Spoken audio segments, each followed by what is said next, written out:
जय जगन्नाथ। हेलो बच्चा party, welcome back to my YouTube channel MSc Physics Prep। In this video I am going to discuss about core 9 elements of modern physics.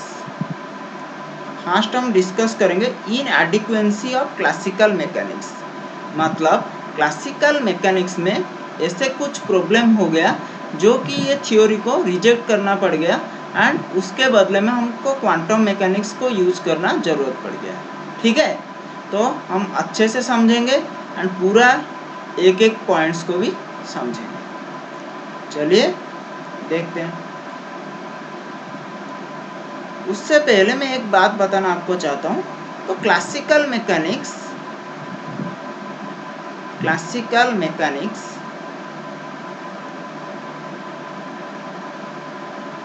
And quantum mechanics ये दो tool है, दो tool की तरह है। तो इसमें क्या होता है ना, हम कोई भी सिस्टम को एनालाइज कर सकते हैं क्लासिकल मैकेनिक्स को यूज करके एंड क्वांटम मैकेनिक्स को यूज करके। पहले क्लासिकल मैकेनिक्स था, क्वांटम मैकेनिक्स इंट्रोड्यूस नहीं हुआ था। तो क्लासिकल मैकेनिक्स का कुछ ड्रॉबैक्स रह गया, तो उसके वजह से वो सब सिस्टम को एक्सप्लेन नहीं कर पाया। हमको क्वांटम मैकेनिक्स इंट्रोड्यूस करना पड़ गया एंड क्वांटम मैकेनिक्स सब सिस्टम को अच्छे से एक्सप्लेन कर पाया। ठीक है, चलिए देखते हैं जो क्या ऐसे प्रॉब्लम था जो क्लासिकल मैकेनिक्स एक्सप्लेन नहीं कर पाया। नेक्स्ट पहला पॉइंट हम देखते हैं, it does not hold in the region of atomic dimension. मतलब ये जनरली माइक्रोस्कोपिक पार्टिकल के लिए इनवैलिड हो गया क्लासिकल मैकेनिक्स। ठीक है, क्लासिकल मैकेनिक्स माइक्रोस्कोपिक पार्टिकल को एक्सप्लेन नहीं कर पाया। आप बोले कि माइक्रोस्कोपिक पार्टिकल मतलब क्या है? जिसका ऑर्डर 10⁻⁻⁶ में आता है उसको बोलते हैं माइक्रोस्कोपिक पार्टिकल। उससे जो भी बड़ा पार्टिकल है उसको बोलते हैं मैक्रोस्कोपिक पार्टिकल। एंड ये क्लासिकल मैकेनिक्स जो है वो मैक्रोस्कोपिक पार्टिकल को एक्सप्लेन कर दिया अच्छे से। ठीक है, बट माइक्रोस्कोपिक को नहीं कर पाया, इसके वजह से ये एक उसका ड्रॉबैक हो गया। नेक्स्ट देखते हैं, it could not explain observe spectra of black body radiation. ये classical mechanics black body radiation को भी एक्सप्लेन नहीं कर पाया। The variation of specific heat of metal and gases is also not explained. तो स्पेसिफिक हीट का जो variation को भी क्लासिकल मैकेनिक्स एक्सप्लेन नहीं कर पाया। It could not explain the observe spectrum of black body radiation. जो ब्लैक बॉडी रेडिएशन की वजह से जो स्पेक्ट्रम फॉर्म हुआ उसको भी ये एक्सप्लेन नहीं कर पाया। It could not explain the discrete spectra of atoms. जो एटम डिस्क्रीट स्पेक्ट्रा दिखाए तो उसको भी ये एक्सप्लेन नहीं कर पाया। डिस्क्रीट स्पेक्ट्रा मीन्स क्या है? सपोज एक एटम का ऐसे इसका स्पेक्ट्रल लाइन आएगा, मतलब डिस्क्रीट मतलब एक गैप में आएगा। ठीक है, कॉन्टिन्यूस मतलब ऐसे पास आएगा। ठीक है, this is so because according to classical mechanics the energy changes are continuous. तो क्लासिकल मैकेनिक्स क्या बताया था पहले? ये ओनली कॉन्टिन्यूस एनर्जी लेवल को एक्सप्लेन किया था। जो भी एटम डिस्क्रीट स्पेक्ट्रल लाइन दिए उसको ये एक्सप्लेन नहीं कर पाए। Classical mechanics could not explain a large number of phenomenons. Some of them are photoelectric effect, Raman effect. ये photoelectric effect and Raman effect को भी क्लासिकल मैकेनिक्स एक्सप्लेन नहीं कर पाया। तो इसके वजह से हमको क्वांटम मैकेनिक्स इंट्रोड्यूस करना पड़ गया। तो जो भी माइक्रोस्कोपिक पार्टिकल है उसको क्लासिकल एक्सप्लेन नहीं कर पाया, और जो मैक्रोस्कोपिक है उसको एक्सप्लेन कर पा रहा था। क्लासिकल मैकेनिक्स मैक्रोस्कोपिक पार्टिकल को एक्सप्लेन कर पा रहा था। एंड आपको पता है कोई भी मैक्रोस्कोपिक पार्टिकल है, ये सपोज एक मैक्रोस्कोपिक पार्टिकल है, ये क्या है? Macroscopic particle combination of microscopic particle होता है। ठीक है, तो जो क्वांटम मैकेनिक्स माइक्रोस्कोपिक पार्टिकल को एक्सप्लेन कर पाया वो तो मैक्रोस्कोपिक को कर सकता है, क्योंकि उसका सॉम ले लेंगे, उसका प्रॉपर्टी के बारे में हम स्टडी कर सकते हैं। नेक्स्ट, एटम का स्पिन डिस्कवर हो गया।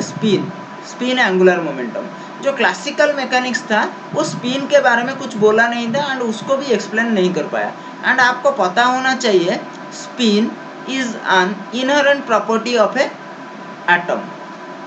ठीक है, तो स्पिन को क्लासिकल मैकेनिक्स एक्सप्लेन नहीं कर पाया, क्वांटम मैकेनिक्स एक्सप्लेन किया।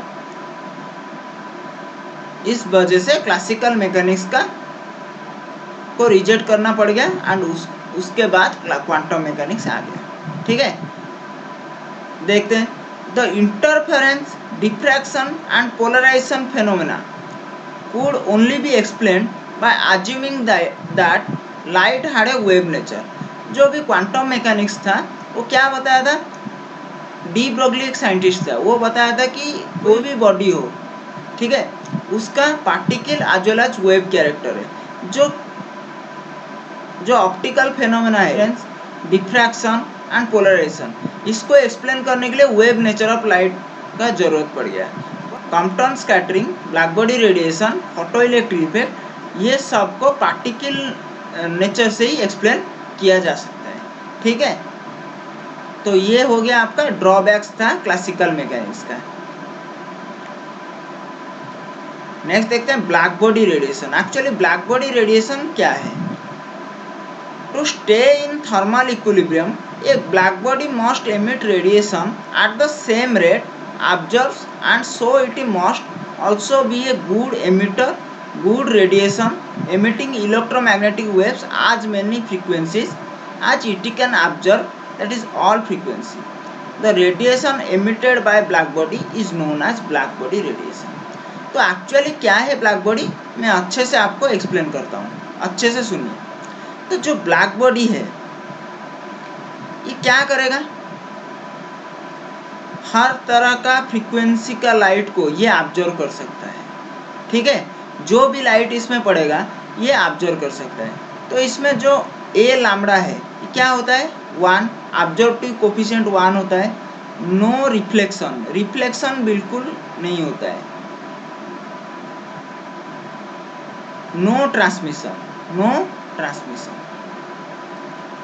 ये सब आइडियल ब्लैक बॉडी का कंडीशन हो गया है। ये जितना मैं कंडीशन बताया ये क्या है, आइडियल ब्लैक बॉडी का, आइडियल ब्लैक बॉडी। तो एक्चुअली कोई भी आइडियल ब्लैक बॉडी नहीं है, मतलब कोई भी ऐसे मटेरियल नहीं है जो कि 100% ऑब्जर्व करता है, नो रिफ्लेक्शन नो ट्रांसमिशन ऐसे करता है, नहीं करता है, बाकी आसपास करते हैं। ठीक है, तो उसको बोलते हैं ब्लैक बॉडी। कोई भी ब्लैक बॉडी को आप सुइटेबल हाई टेम्परेचर में हीट करोगे, वो क्या करेगा, ऑल फ्रीक्वेंसी का लाइट को वो क्या करेगा, एमिट कर देगा। एंड कोई भी बॉडी ऐसा नहीं है जिसका भी ऑब्जर्वेटिव पावर ब्लैक बॉडी से ज़्यादा है। तो अभी देखें characteristic of black body radiation. तो जो भी कैरेक्टरिस्टिक है हम उसको veins displacement law, planks law, Stefan Boltzmann law से ये हम इसको एक्सप्लेन कर पाएंगे। बट ये सब आपका एग्ज़ाम ओरिएंटेड नहीं है। ठीक है, तो आपका जो भी बीएससी एग्ज़ाम होगा उसमें नहीं आएगा ये सब, तो इसके वजह से हम स्किप करेंगे।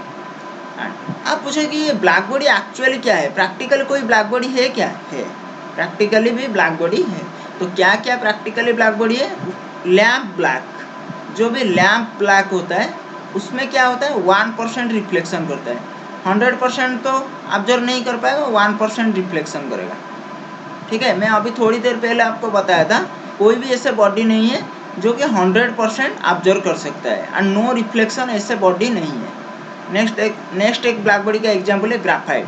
ग्राफाइट में क्या होता है, 3% रिफ्लेक्शन होता है। ठीक है, आई होप कि आपको अच्छे से समझ में आया होगा। थैंक यू, जय जगन्नाथ।